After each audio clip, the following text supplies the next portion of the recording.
നമസ്കാരം, എല്ലാ മാന്യപ്രേക്ഷകർക്കും അടുത്തറിയാമെന്ന പ്രോഗ്രാമിൻ്റെ മറ്റൊരു സെഗ്മെൻറ്റിലേക്ക് സ്വാഗതം. നമ്മൾ ഇന്ന് എത്തി നിൽക്കുന്നത് ചെങ്ങന്നൂരുള്ള സുനിൽ സി തോമസ് സാറിൻ്റെ വീട്ടിലാണ്. അദ്ദേഹം കുറേ വർഷങ്ങളായിട്ട് UAE തൻ്റേതായിട്ടുള്ള സാമ്രാജ്യം കെട്ടിപ്പടുത്ത ആളാണ്. അദ്ദേഹത്തിൻ്റെ കുറേ കാര്യങ്ങൾ നമ്മൾ നിങ്ങളിലേക്ക് എത്തിക്കാൻ പോവുകയാണ്. മാത്രമല്ല സ്വന്തമായിട്ട് നമ്മളുടെ നാട്ടുകാർക്ക് വേണ്ടിയിട്ട് അല്ലെങ്കിൽ അദ്ദേഹത്തിൻ്റെ ഏറ്റവും വലിയ സ്വപ്നമായിട്ടുള്ള കുറച്ച് ഫ്യൂച്ചർ പ്ലാൻസ് ഒക്കെ ഉണ്ട്. സോ എന്തൊക്കെയാണെന്ന് നമുക്കൊന്ന് അറിയാം. അതുപോലെ തന്നെ അദ്ദേഹത്തിൻ്റെ ആ ഒരു ജേർണി എന്താണെന്ന് നമുക്കൊന്ന് മനസ്സിലാക്കാം. So welcome sir. Thank you sir. എന്തായാലും ജീവിതത്തിൻ്റെ ഒരുപാട് കൈപ്പേറിയ അനുഭവങ്ങളൊക്കെ താണ്ടിയാണ് UAE ചെന്ന് സാറിൻ്റേതായിട്ടുള്ള ഒരു ഇടം കെട്ടിപ്പൊക്കിയതൊക്കെ തന്നെ. സോ ആ ഒരു അനുഭവം എന്തൊക്കെയാണ്, ആ ഒരു സ്ട്രഗ്ലിംഗ് പീരീഡ് എങ്ങനെയായിരുന്നു, എങ്ങനെയാണ് ഇവിടെ വരെ എത്തിയത് എന്നുള്ള ആ ഒരു ജേർണി നമ്മളുടെ പ്രേക്ഷകരോടൊന്ന് പറയാമോ? ഞാൻ ചെങ്ങന്നൂർ നിവാസിയാണ്. ചെങ്ങന്നൂരിൻ്റെ അടുത്ത് ഒരു ചെറിയ ഗ്രാമമാണ്, പഞ്ചായത്താണ് പുലിയൂർ ഗ്രാമപഞ്ചായത്ത്. അതിൻ്റെ അകത്തെ ഒരു നിവാസിയായിരുന്നു ഞാൻ. ഏതാണ്ട് 1973 സെപ്റ്റംബർ 25 എൻ്റെ ജനനം. എൻ്റെ അപ്പനും അമ്മയും, അപ്പൻ ഒരു സാധാ കർഷകൻ വിത്ത് ഡ്രൈവറായിരുന്നു, അമ്മ ഹൗസ് വൈഫായിരുന്നു. ഞാൻ പമ്പ കോളേജ് മാന്നാർ, എല്ലാവർക്കും കേട്ടിട്ടുണ്ടായിരിക്കാം. ആ കോളേജ് BA എക്കണോമിക്സിന് 1 ഇയർ പോയി. അങ്ങനെ അവിടെ 1 ഇയർ പൂർത്തീകരിക്കുമ്പോഴത്തേന് ഫാദറിന് വീണ്ടും കടബാധ്യതകളും പ്രാരാബ്ധവും കാര്യങ്ങളുമായിട്ട് എന്നെ പഠിപ്പിക്കാൻ ഒരു നിർവാഹമില്ലാതെ മുമ്പോട്ട് പോകേണ്ടി വന്നു. ആ സമയത്ത് ദൈവത്തിൻ്റെ പ്രതിപുരുഷനായിട്ട് എൻ്റെ ഒരു കസിൻ ബ്രദറ് ഇവിടേക്ക് കടന്നു വരികയാണ്. അവധിക്ക് വന്നതാണ്. അവർ കസിൻ ബ്രദറും വൈഫും സെൻട്രൽ ഗവൺമെൻറ് ഉദ്യോഗസ്ഥരാണ്. അങ്ങനെ അവരുടെ കൂടെ ഞാൻ പോവുകയും അവിടെ തന്നെ DAB കോളേജ് എന്ന് പറയുന്ന ഒരു വലിയ കോളേജ്, UPയിലെ ഏറ്റവും വലിയ കോളേജ്, ഐ തിങ്ക് സ്വാമി വിവേകാനന്ദനാൽ നിർമ്മിതമായ കോളേജ്. ഗ്രാജുവേഷന് ശേഷം പോസ്റ്റ് ഗ്രാജുവേഷനിലേക്ക് കടന്നു വരുമ്പോൾ ഒരു ദിവസം ഒരു ടെലിഗ്രാം ഐ തിങ്ക് വരിക, അമ്മ ഈ സീരിയസ്, കം ഫാസ്റ്റ്. അങ്ങനെ പറഞ്ഞപ്പോൾ ഞാൻ ഉടനെ തന്നെ അവിടെ എൻ്റെ കസിനോട് ധരിപ്പിക്കുകയും ഞങ്ങൾ അവിടുന്ന് ഉടനെ തന്നെ ഞാൻ വരികയും, എൻ്റെ പൈസ ഒന്നുമില്ല, കസിൻ്റെ നിന്ന് കടം വാങ്ങിച്ചിട്ട് വരികയും ഇവിടെ വന്നപ്പോൾ അമ്മയ്ക്ക് യാതൊരു കുഴപ്പമില്ല. ഇവിടെ വന്നു കഴിഞ്ഞിട്ട് ഞാൻ ട്യൂഷൻ പഠിപ്പിക്കുവാനായിട്ട് ഒന്ന് ശ്രമിച്ചു നോക്കി. പക്ഷേ നമുക്ക് കിട്ടുന്ന 50 രൂപ 100 രൂപ പലയിടത്തും, എല്ലായിടത്തും സാറേ എന്നുള്ള വിളി കേൾക്കും. പക്ഷേ അതുകൊണ്ട് നമ്മുടെ ജീവിതമാകുന്നില്ലെന്ന് എനിക്ക് തിരിച്ചറിഞ്ഞു. അപ്പോൾ ഞാൻ ഒരു ദിവസം എൻ്റെ ബ്രദറിനോട് പറഞ്ഞു, നമുക്ക് രണ്ടുപേർ കൂടെ ഒരു കാര്യം ചെയ്യാം. ഞങ്ങൾ രണ്ടും കൂടെ ഒരു കൊട്ട മീൻ ആദ്യമായിട്ട് എടുത്തു. ആ മീനും കൊണ്ട് നടന്ന് വിൽപ്പന നടത്തി. വൈകുന്നേരം ആയപ്പോഴത്തേന് ഏതാണ്ട് 10,500 രൂപ പോക്കറ്റില്ല. ഇന്നത്തെ 1500 അല്ല, അന്നത്തെ 1500. പിന്നെ ഞാനോർത്ത് ഇതൊരു വലിയ ട്രേഡ് മാർക്കറ്റാണല്ലോ എന്ന് പറഞ്ഞിട്ട് അതിനെ എസ്റ്റാബ്ലിഷ് ചെയ്യാൻ വേണ്ടി ശ്രമിച്ചുകൊണ്ടിരിക്കുമ്പോഴത്തേന് അപ്പോൾ വീണ്ടും എൻ്റെ അച്ഛൻ്റെ ഏറ്റവും സ്നേഹിതൻ, വലിയൊരു സാമ്പത്തികമായിട്ട് വളരെ ഉച്ച ശ്രേണിയിൽ നിൽക്കുന്ന ഒരു വ്യക്തിത്വമാണ്. പുള്ളിയും UAE ബേസാണ്. പുള്ളിക്കാരൻ ഇത് കണ്ടിട്ട് ഒരിക്കലും സഹിക്കാൻ പറ്റിയിട്ടില്ല. പുള്ളി ഇതറിഞ്ഞു.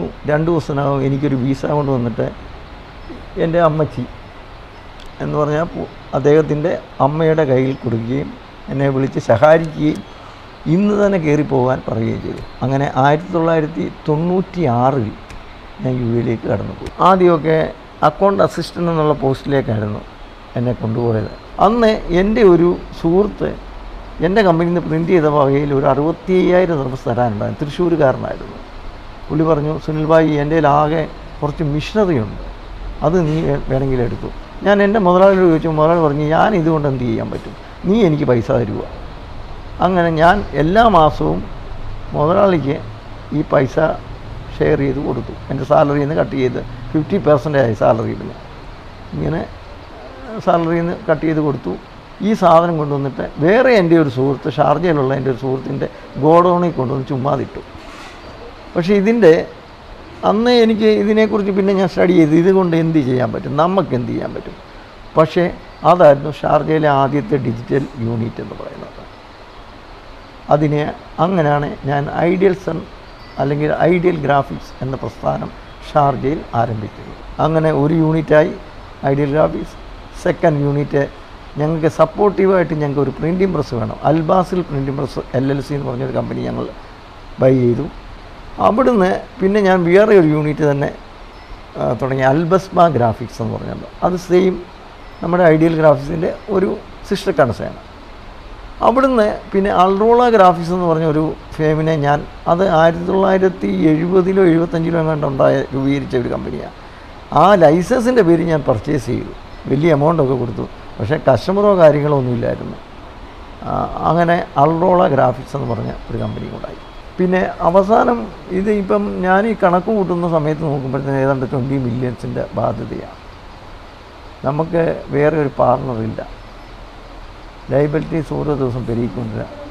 ഇമ്മീഡിയറ്റായിട്ട് കോവിഡും അഫക്റ്റ് ചെയ്തു.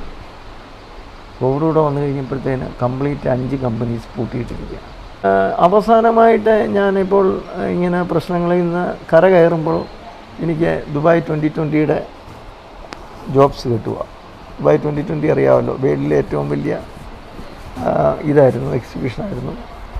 അപ്പോൾ അതിൻ്റെ മെയിനായിട്ടുള്ള പല കാര്യങ്ങളും ചെയ്യുവാനായിട്ട് എനിക്ക് അവസരങ്ങൾ ലഭിക്കുകയും ഞാനത് ചെയ്യുകയും അതിൻ്റെ അച്ചീവ്മെൻറ്റ്സും എനിക്ക് ലഭിക്കുകയും ചെയ്തു. ഇതിനിടയിൽ ഈ ശാരീരികമായിട്ട് ഞാൻ ഈ കോവിഡിന് ശേഷം വളരെയേറെ വീക്കായിപ്പോയി. ഏകദേശം 15 കിലോ എൻ്റെ വെയിറ്റ് തന്നെ ലോസായി. അങ്ങനെ എനിക്കിപ്പോൾ UAE തുടർന്ന് ജോലി ചെയ്യുവാനുള്ള ഒരു അവസ്ഥയിലല്ല. അപ്പം ഞാനിപ്പം വൈഫിനെയും മോനെയും കൂടെ കമ്പനി ഏൽപ്പിച്ചുകൊണ്ട് ഇടയ്ക്ക് നമ്മൾ UAE പോവുക.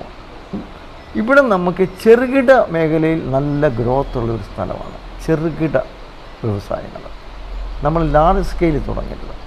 ഈവൻ സ്മോൾ തട്ടുകട, they are only spending I think ഒരു 5,000 rupees ഉണ്ടെങ്കിൽ ഒരു തട്ടുകട ഓപ്പൺ ചെയ്യാം.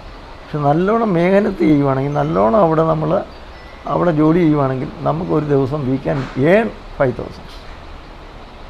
അപ്പം ഞാൻ ഓർക്കുന്നത് ഇങ്ങനത്തെ ചെറിയ സ്ഥാപനങ്ങളായിട്ട് ഒരു 5-8 സ്ഥാപനങ്ങൾ തുടങ്ങിയിട്ട് ഇതിനെല്ലാം ഒന്ന് ബന്ധപ്പെടുത്തിക്കൊണ്ട് ഇവിടെ നിൽക്കുക എന്നുള്ള രീതിയിലാണ് ഞാനിപ്പോൾ പോകുന്നത്.